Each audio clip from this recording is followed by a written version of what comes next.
नमस्कार मंडळी, मी तुमचा लाडका मित्र वरद विजय चव्हाण आणि मी तुम्हा सर्वांचं माझ्या युट्यूब चॅनलमध्ये स्वागत करत आहे. मंडळी, slow and steady wins the race ही म्हण आपल्याला प्रत्यक्षात उतरताना दिसते, कारण डुंकी हा सिनेमा जो आहे तो प्रत्येक दिवस आपल्याला एक जंप बघायला मिळतोय. प्रत्येक दिवसामध्ये त्याच्या कलेक्शनमध्ये त्याचं उत्तम उदाहरण तुमच्या समोर आहे. हे सगळे आकडे बघा.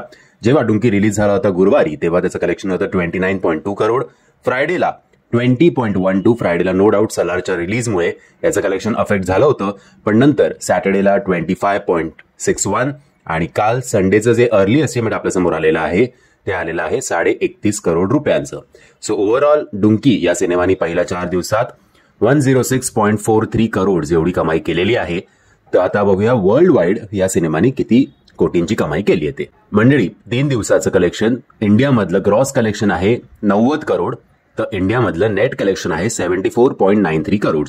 ओव्हरसीज मध्ये डुंकी या सिनेमाने कमवलेले आहेत 67 करोड. तर पहिल्या 3 दिवसात वर्ल्ड वाईड कलेक्शन या सिनेमाचं झालेलं आहे 157 करोड. सो एक चांगलं कलेक्शन या सिनेमाचं, ज्या जॉनरचा हा सिनेमा आहे त्या जॉनरच्या हिशोबाने खरंच खूप चांगलं कलेक्शन आहे असं म्हणायला काही हरकत नाही. आता येऊया सलार या सिनेमाकडे.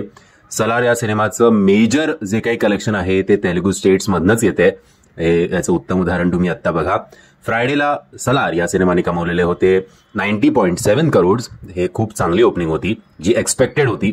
90.7 मधले तेलुगू मधलेच आहेत 66.75, मल्याळममध्ये 3.55, तमिळमध्ये 3.75 करोड, तर कन्नडमध्ये 90 लाख आणि हिंदी बेल्टमध्ये 15.75 करोड.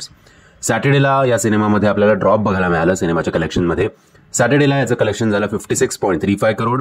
त्याच्यात तेलुगूचे होते 34.25, मल्याळमचे होते 1.75, तमिळचे होते 3.05, तर कन्नडचे होते 95 लाख आणि हिंदी बेल्टमध्ये थोडं 1 करोड रुपयांची जवळजवळ आपल्याला ग्रोथ बघायला मिळाली. 1 करोड नाही, ऍक्च्युली 50-60 लाख, कारण हिंदी बेल्टमध्ये कम्पेअर्ड टू फ्रायडे 16.35 करोडची कमाई या सिनेमाने केलेली आहे. कालचं अर्ली एस्टिमेट एक चांगला आपल्याला जम्प थोडी बघायला मिळाली, हे बरं वाटलं. कालचं अर्ली एस्टिमेट जे आलेलं आहे ते आहे 61 करोड रुपीजचं. सो ओव्हरऑल पहिल्या 3 दिवसात या सिनेमाने कमवलेले आहे 208.05 करोड. आता बघणं इंटरेस्टिंग असेल, सलारचे हिंदीमधला रिस्पॉन्स असा कमी आहे. सो मॅक्सिमम तुम्ही असे न्यूज वाचू शकता किंवा ऐकू शकता की सिंगल स्क्रीनवर किंवा हिंदीचे जे काही शोज आहेत ते फिरवल्या जातात डुंकीला, आणि डुंकीला आता प्रायोरिटी दिली जाते ज्या प्रकारचा हिंदी बेल्टमध्ये रिस्पॉन्स आहे त्या हिशोबाने.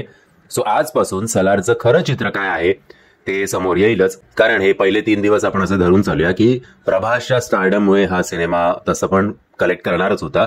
बट जे काही रिव्ह्यूज झालेत तर खरं चित्र सलार कसा पुढे जातोय या रेसमध्ये ते आपल्याला आजपासून कळेल.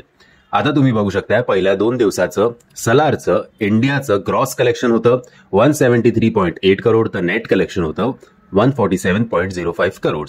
ओव्हरसीजमध्ये सलारने कमवले होते 70 कोटी, तर वर्ल्ड वाईड 2 दिवसात या सिनेमाने कमवलेले आहेत 243.80 करोड. म्हणजे मी आशा करतो तुम्हाला हा व्हिडिओ आवडला असेल. जर तुम्हाला हा व्हिडिओ आवडला असेल तर प्लीज या व्हिडिओला लाईक, शेअर आणि चॅनलला सबस्क्राईब करायला विसरू नका. जय हिंद, जय महाराष्ट्र.